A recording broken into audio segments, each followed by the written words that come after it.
Mabuhay at welcome sa panibagong segment ng podcast na ito. Para sa ating talakayan ngayong araw, ating tatalakayin ang campus journalism.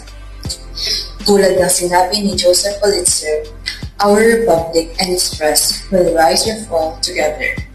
Ibig sabihin, kung may malaya at responsableng pamamahayag, may pag-asa para sa isang mas makatarungan at maunlad na lipunan. Ngayon naman, aking ibabahagi ang aking karanasan bilang isang mamamahayag. So, nagsimula ako nung ako'y grade 9.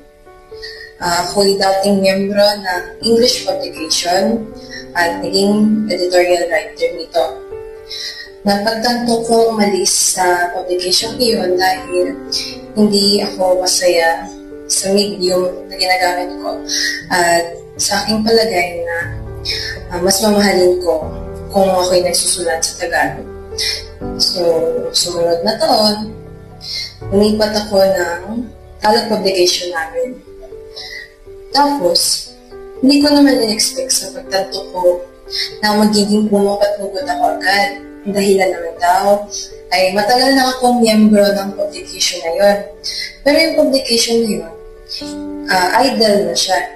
Tulog na, kumbaga. Hindi na siya active. Wala lang signs na activity sa school. So, yun.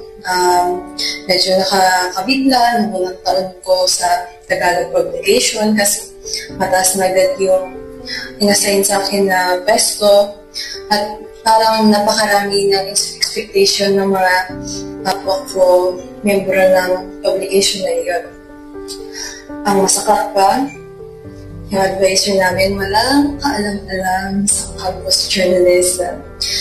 So, ayun, parang naging school paper advisor na rin ako / punong patnugot.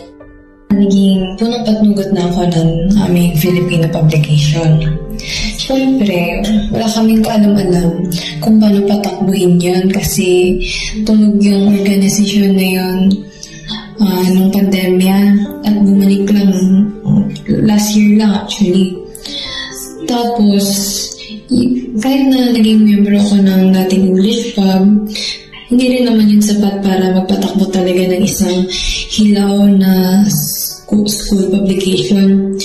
So, ang ginawa ko, nagsaliksik ako kung paano nagsulat ng iba't ibang uri ng balita, paano dapat patakbuhin yung isang school publication. Tapos ang gagawin ko, ituturo ko sa mga kapwa ko, mamamahayag.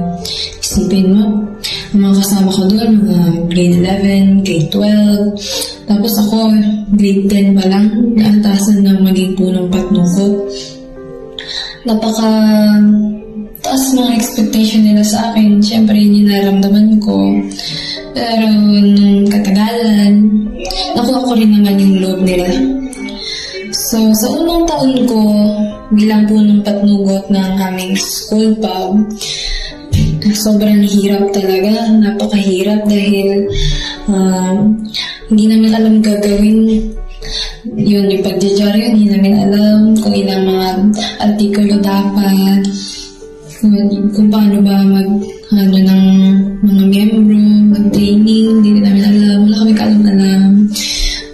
Nung una naming sabak din sa DSPC, lahat ng iyon, gawa lang namin ng mga student.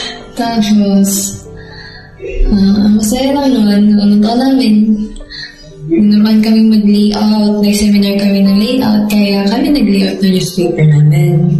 So, magandang palad ng unang taon, nanalo kami ng 6 lang naman, 6 at 7 sa mga pages.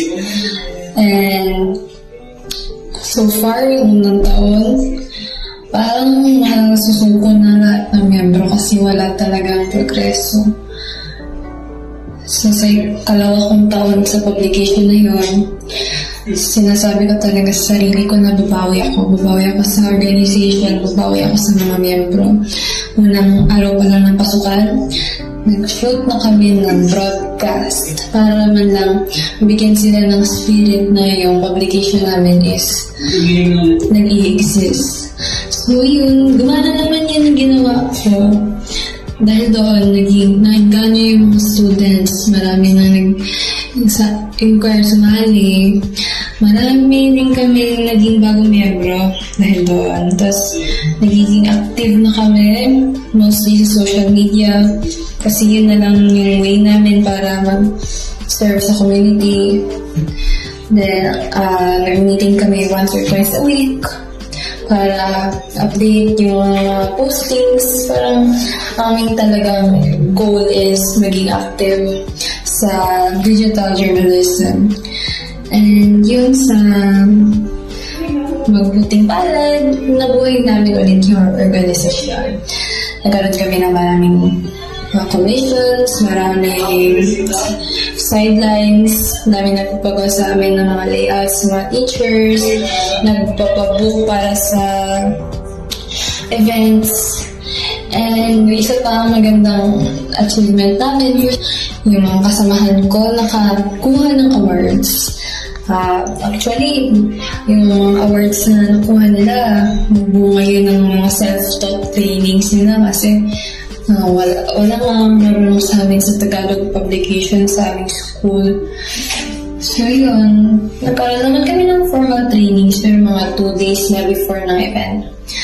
Yun, nakaka-proud kasi nasubaybayan ko sila at hindi ko na-expect na gano'n na wala naman talagang nagtitrain sa amin ng paspasan pero nakakuha sila ng mga ganong award. And kami din, unexpected din na mapapasaba kami sa RSPC kasi formal training namin is 2 days lang before ng contest. So, masasabi ko lang na huwag tayong sumuko kung tayo man baguhan pa lang yung publication natin.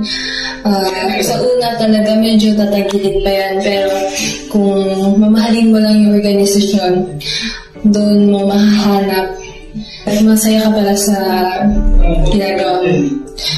Masaya pala magiging mamamahayag, and yun lamang.